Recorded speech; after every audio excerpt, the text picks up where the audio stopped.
Gavin Newsom and Karen Bass have already proven their incompetence and poor leadership during the Los Angeles wildfires. Now, as we experience rampant lawlessness and civil unrest, it's never been more clear. What I saw, what it looked to me like he was negotiating with a deaf prostitute. Picture this: Mel Gibson charges in like he's trying out for a new Mad Max flick. Governor Edition Tyra strolls in right behind him looking like he just wrapped up a WWE SmackDown match, and poor Gavin Newsom suddenly ends up as the main course at a roast. Nobody ordered. These two didn't just call him out, they basically handed him a breakup letter laced with sarcasm. Buckle up, because this isn't politics as usual, it's Hollywood drama colliding with a heavyweight reality check. Turmoil. And I asked my fellow Angelinos, why are Gavin Newsom and Karen Bass still in office? How much more of their destructive decision-making masquerading as leadership are we going to tolerate?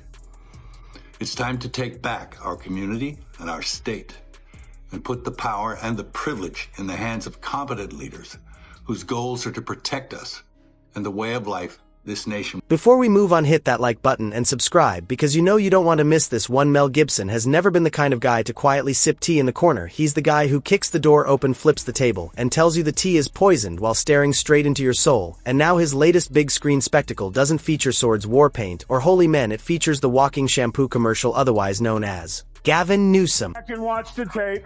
Yes! He literally goes, I want some of this, then you do some of this, and I'll do some of that back to you, and then we'll do this, and then I'll pay you, and then we'll do it again. True. And then she kept saying, no. Okay, how about this? You do this one first, then we do this one, then we give a little back and forth.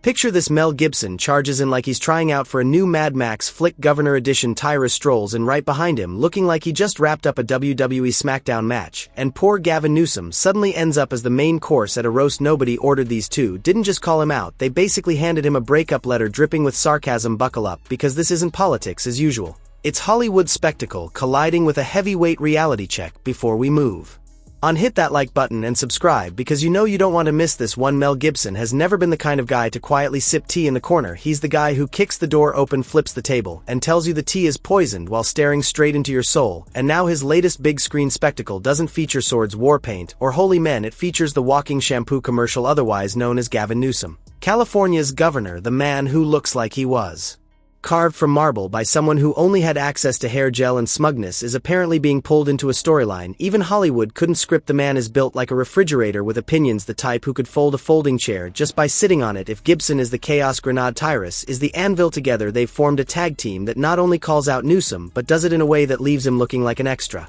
in his own political soap opera. You've messed up when your sharpest critics aren't rival politicians but one of Hollywood's most unfiltered icons and a pro wrestler turned commentator who carries himself like he's allergic to nonsense. Did he leave out anything? I think there's about 100 other reasons too. Well, it's not his words when he speaks. Yeah. You have to watch him closely. And some genius decided not to film him any lower than the shoulder. Yes, did you? Yes. So what did he do? You couldn't see the hands. No, but he sent more. So why is Newsom under fire? Simple: he runs California like an overpriced theme park where the rides don't work, the restrooms are locked, and you still get charged $50 just to park. And instead of fixing the chaos, he's busy polishing his grin like it's a trophy. Mel and Tyrus finally had enough of the spectacle, and they didn't just throw shade, they cast a total blackout. Governor Gavin Newsom and LA Mayor Karen Bass, they were also suggesting that LA was under control. They had it covered while, of course, LA was essentially burning. And they've been blaming Donald Trump for all the chaos in LA, while Gavin Newsom has been trying to emerge as the strong leader of the Democrats as he eyes off the presidency in 3 years' time. But actor Mel Gibson has spoken out, blasting the governor and the mayor, rightfully so, for their disastrous leadership. Mel Gibson's perspective is clear. This is a man who spent decades in Hollywood watching fakes climb to the top by pretending to be genuine, and nothing screams fake louder than Newsom posing as the golden boy of progressive politics, while his state looks like the backdrop of a dystopian Netflix series. Gibson looks at Newsom and probably thinks I've played villains less cartoonish than this guy if Gibson is carving him up with sharp precision. Tyrus is plowing through him like a freight train. Loaded with sarcasm, and here's the catch, this isn't only about political mistakes, it's about the image Newsom struts around like a wannabe president hair slicker, then an oil spill, rehearsing his serious leader face in the mirror like he's auditioning for a soap opera role. But in the real world, California has become a place where deodorant is locked behind glass in drugstores, while tent cities battle Starbucks for prime corners. It's Gotham without Batman, and Mel Gibson is officially done with it. Yeah. He's negotiating with the deaf prostitute. Yeah. Let's just stick with that. Yeah. More likely. Yeah. Now, a lot of people have been coming out and calling out, Gavin Newsom endlessly, and the biggest one of all is Mel Gibson. We all know that he is a very big, open critic of Gavin Newsom, and he continues to actually do that, and rightfully so, because we already know that there's a lot of issues going on right now within the state of... Picture this: Gibson calls out the chaos Tyrus, doubles down with a grin that says, "Yeah, we see you," and Newsom is standing there like a prom king whose crown just got snatched. The sting isn't just that they put him on blast, it's that their takedown feels like the roast of the century. When two people from opposite worlds, Hollywood mayhem and wrestling grit, join forces to mock you, it means your brand of politics has officially slipped into meme territory. California has become the political version of a pothole-covered street, costly to repair, brutal to drive on, and somehow overlooked by the guy whose job is to fix it. The beauty of it is that Mel Gibson isn't even pretending to be civil. He's not delivering polished critiques, he's launching blockbuster-sized insults, and Tyrus is the hype man nodding along, tossing in his own comedic body slams together. They don't just call Newsom out, they drag him under a spotlight so intense it makes Hollywood red carpets look dull, and the irony is rich. Because Newsom always wanted to be the star, the guy with the perfect grin and slick one-liners that made people swoon. Lost his house in these wildfires. And what you just saw there was an effort to recall the governor and Mayor Bass. Does his star power in this matter? It matters in the sense we're playing it now on national television on a highly rated Fox and Friends first show, and that has gone viral on social media. And meanwhile, the same day that Mel Gibson says what he says there, and he's correct on so many things as far as the management of wildfires, Gavin Newsom's approval on the handling of the wildfires is only 30%. Wow. Instead, Gibson and Tyrus cast him as the villain in their roast special, not a Darth Vader level menace, but more like a Scooby-Doo crook where you yank off the mask, and it's just some guy running a scam on the town, and that's the sting. Newsom thought he was auditioning for president, but instead he wound up as the comic relief in somebody else's act. If there's one thing Gavin Newsom does better than driving California into the ground, it's pretending he isn't driving California into the ground. He struts around like the star of a Netflix political drama, but instead of intrigue and capability, it's endless shots of him fixing his hair while potholes multiply like rabbits in spring. If Gibson can look at a dystopian train wreck and say nope, that's too far, then Newsom has officially slipped into parody territory, and that's when Tyrus drops the verbal elbow from the top rope. He doesn't need flowery language, he just calls it what it is: a disaster in hair gel. This is a man who has built his whole identity on being allergic to nonsense, and Gavin Newsom practically radiates the stuff. It's like watching a pit bull tear into a chew toy shaped like a politician. No pause, no mercy, just the squeak of plastic and shredded pride.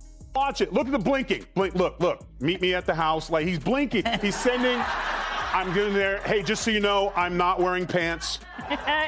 And then, look, he's blinking. And then eventually the camera guy, realizing that he's signaling him, so he gets appalled, leans back, camera comes down, and then we're back to this. I'll do this for you, you do this for me, a little. So he's saying whatever he's going to say. There it is, see? They couldn't hold him back. He's like, I'm not on film. Oh, I'm not, nope.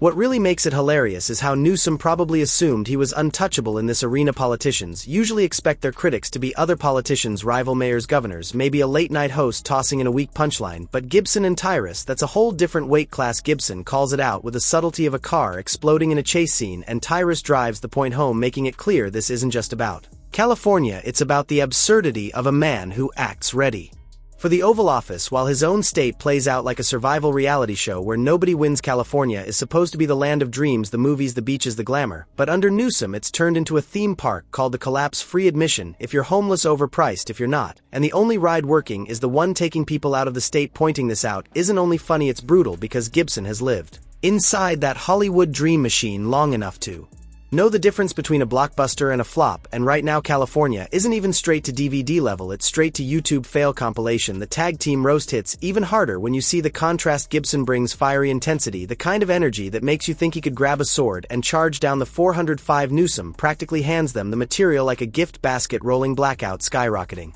rent, crime rates that make Gotham look safe. Pick a problem, and California is dropping the ball, but Newsom's hair flawless. If there were a tax break for pomade, the state budget would be in the green. Gibson couldn't pass up mocking that vanity, and Tyrus landed the knockout blow by stating the obvious: great hair doesn't hide lousy leadership, it just makes the collapse look prettier on camera. You can practically picture the scene: Newsom backstage watching clips of Gibson and Tyrus tearing into him, frantically running his hands through his hair, making sure not a single strand is out of place. Well, speaking of full I'm sorry, I'm confused. He's still governor, right? Yes. So he could do something about it. That's the most irritating thing, is like, why did anyone say with a follow-up where he's like, the homeless situation is ridiculous? Follow-up question, aren't you governor? Yeah. Like, that's the difference. That's the difference between the radical left and President Trump. He'll talk about something as it... Because once you've been reduced to a punchline, all that remains is the illusion of control, and in his case, that illusion comes wrapped in a shiny, blow-dried package. What makes the whole spectacle priceless is how it exposes Newsom for what he truly is: a man who confuses appearance with substance. He's like a counterfeit designer bag, looks impressive from a distance, but falls apart the moment you try to use it. He's weathered scandals before private dinners during lockdowns, policy failures swept aside, endless speeches that play like TED Talks for people who despise facts. But when Mel Gibson, a man whose rants are practically Hollywood folklore, sets his sights on you, and Tyrus doubles down with heavyweight sarcasm, suddenly that carefully polished image starts unraveling like a flimsy stage costume. The brilliance is in the timing. Just as Newsom was polishing his presidential aspirations, rehearsing for the big audition, along come Gibson and Tyrus with a reality check so brutal it makes the audition tape look like a blooper reel. Instead of standing tall on the national stage as a contender, he's tripping over himself as the joke of the night, scrambling to figure out how two unlikely critics manage to rip away the one thing he treasures most: his image. How much more of their destructive decision-making masquerading as leadership are we going to tolerate?